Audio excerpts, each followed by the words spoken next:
Buongiorno, grazie al premio Settembrini e un augurio a tutti. Il brano del racconto che vi leggerò è tratto da Peninsulario, il racconto si intitola La quota della frontiera.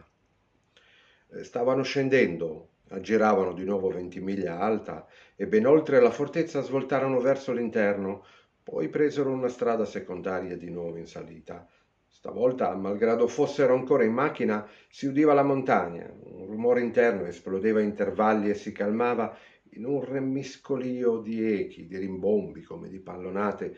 A esagerare non era il rumore, quanto il pulsare stesso della montagna erano i ventricoli del cuore profondo immenso diviso tra Italia e Francia. Zanello, le braccia sulle ginocchia come se ci tenesse ancora la borsa, sentiva la stanchezza.